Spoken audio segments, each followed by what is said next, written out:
No, NVIDIA, why hast thou forsaken me? It's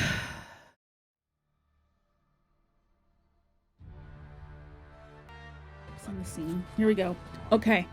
So I haven't made a video in a really long time because Twitter kind of like made me hate Destiny and the Destiny community for a little while, but I still played the game, but I didn't want to like talk to anybody about it or anything because it was just way too much. It was the launch of last season and Twitter was like nuts about trials and I just couldn't. I just didn't want to deal with it anymore. So I kind of just didn't ever. But anyways, I still have opinions, of course, and so I thought maybe I would list off my top 15 Destiny hot takes. They're on my phone because that's how I roll. So number one is that Warlocks, of course, have the best jumps. Hunters have by far the worst jump ever, and I will say that Strafe Jump is way better than Glide on a Warlock. You're not going to change my mind. I know people are going to be like, oh my god, but Warlocks aren't the goodest and blah blah blah. But they got Heat Rising and Icarus Dash and, you know, your top tree Dawnblade Super to like skate everywhere. Not that I can, because, you know, too advanced for me. But just jumping for the sake of jumping, Warlocks, best jump. Can't recover worth a damn. Just don't screw up at the beginning and you'll be fine, right? So, number two, hand cannons don't require any more skill than fusion rifles. And if you think fusion rifles are much easier to use than a hand cannon, then you need to give your head a shake. Hand cannons have huge amounts of aim assist. Even I'm alright with a hand cannon. I mean, can't use a fusion rifle to save my life, mind you. They actually take some pre-planning. You have to have some knowledge of the maps and stuff because you got to know when people are going to come around the corner and stuff. They're a little bit more than, you know, triple tap with a hand cannon that even a pleb like me can do. Number three, there is a big difference between a carry and a Sherpa. Stop using them interchangeably. They're not at all the same. A Sherpa is someone who teaches somebody about an encounter. And a carry is when you make them do ad clear and you just stand them in the back, right? Completely different. Like, really different. Not even the same. Number four is one that really gets me. People who reset their trials cards after 6 wins just to stay in the non-flawless pool are a bunch of gatekeepers who only want easy wins. I said it, and I'm not going to take it back, because that's the truth of it. Try to claim that you're doing something good for the community, but really all you're doing is just making it so people like me don't want to play, and we've already been over why people like me need to be in the playlist. Anyway, you're just gatekeeping yourselves. Admit you want to farm noobs and just move on. You're not doing anybody any favors. You're not helping the community at all. You're doing it for your own purposes. It's self-sacrificing. If you are a content creator, you're doing it for clicks and views and, you know, money. Gift subs, you know, even if they're not directly paying you, it's still self-serving. So yeah, just call it what it is and be honest about it instead of like, oh, I'm helping the community by resetting my card. Bungie needs to fix it. That can be a video all on its own, but not today. Number 5, lobby balancing is literally just skill-based matchmaking, but you're calling it something different, I guess, so you don't get the skill-based matchmaking people all mad at you or something. I don't know. It's basically the same. Same as same.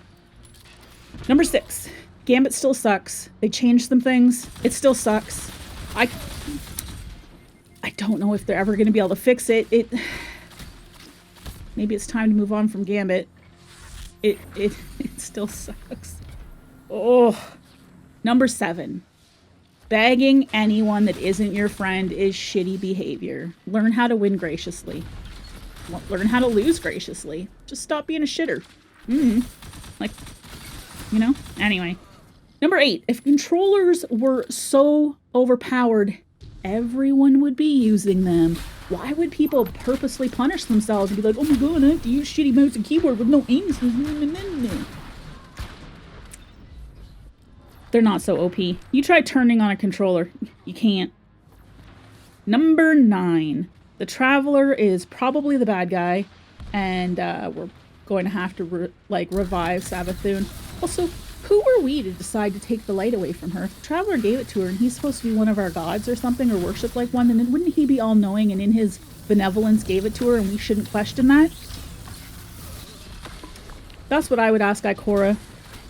And I also would want to know how she can fly. because I can't fly. I mean, I sort of can. I did talk about how warlocks could do the whole heat rising thing. Maybe she just used heat rising, but then she was able to use like Nova Bomb, and then immediately she was able to use like arc chest beam.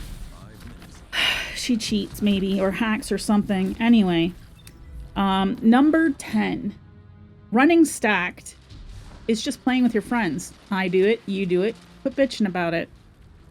Number 11, if you finish the raid under contest mode, you deserve the emblem. That's it. There doesn't need to be a day 2 emblem. There doesn't need to be a day 4-hour emblem. It just, you get the emblem. It's done. It's a contest mode emblem, and that's what day 1 is contest. And if they want to make the contest mode last 6 days, it's still contest mode. Number 12. If you get banned for doing Recovs after Bungie warned everybody that they were going to ban people for doing Recovs, that's on you. Even if you're a world's first raider, even if you're a really big name in the PvP community, it's on you. Number 13, the content vault is good. Oh, but pStabs, I paid for it. You don't own shit. You don't. You pay for the right to play the game and nothing more. So if they want to take stuff away, they can take stuff away. Besides, what they're actually doing when they're taking stuff away is they're making sure that your game size isn't astronomical, and they're also reworking stuff. Like so they can do things like bring us Void 3.0, right? And VOG and whatnot. I really would like to have all of Destiny 1 inside Destiny 2, and if they can do that by vaulting things, I'm cool with it. I still want more vault space though, by the way. Speaking of vaults, give me more vault space. Still a thing. Number 14. Witch Queen is by far the best expansion the entire Destiny, I think, has ever seen. The environments are absolutely incredible. It was so great running through the story with my friend. We literally went around and was like looking at things. We're like, oh my god, this is so creepy. But it's beautiful and it's great, and it's so incredible. And of course, because, you know, my video all screwed up and stuff, so I'm showing in the background some PvP because GeForce let me down.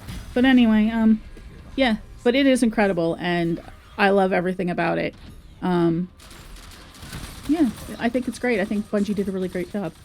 And my final hot take is number 15. Special weapons in the Crucible aren't broken. The ammo economy is. When players like me, who don't give a shit about their KDA, die to get green, it's a problem. That's my pro tip. Anyway, so if you are struggling and you have Wither Horde out and you want to make a couple more plays and you're out of green ammo, just die. You'll get 2 more bricks and then you'll be good. Anyway, that's all I have to say, I think, about Destiny hot takes. Those are my 15. They went kind of fast and now I'm rambling, but yeah, you can come join me on Twitch if you want. Tuesday, Thursdays, and sometimes Saturdays. And just hang around here if you want to, or join me on Twitter. Anyway, I'm gonna go maybe play some Destiny or something. I have pinnacles to get. I'm not at level cap yet, but soon. Bye.